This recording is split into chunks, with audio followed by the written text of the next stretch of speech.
the RMB situation, you mentioned a so-called currency problem. I mean, do you see the day in the next 5 years where it's fully convertible and flexible?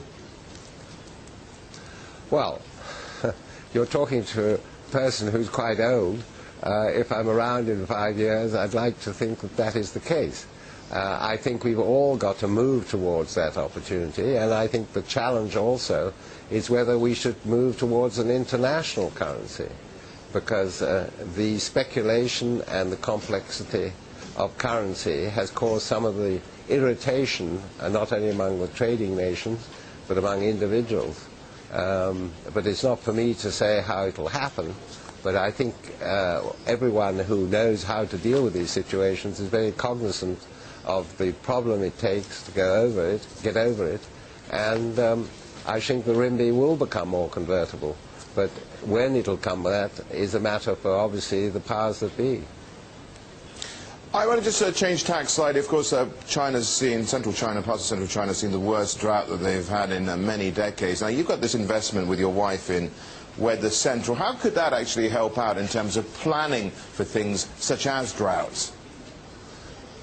Well, I think that, first of all, we have 25 broadcast clients currently in China, and we are the #1 provider of broadcast weather graphic solutions in the country. I mean, you had this downpour, I believe, in the last 24 hours, which has caused even people losing their lives, and situations like this.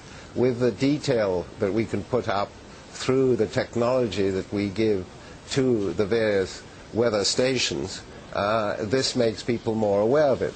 On the whole, it's a question of giving the opportunity. I mean, we have also launched an operation called My Weather, which gains access to the first truly personalized weather application for the web and mobile devices. You can go up on myweather.com and you can find out within a kilometer of where you are what is going to happen to the weather. It also gives a 10-day forecast.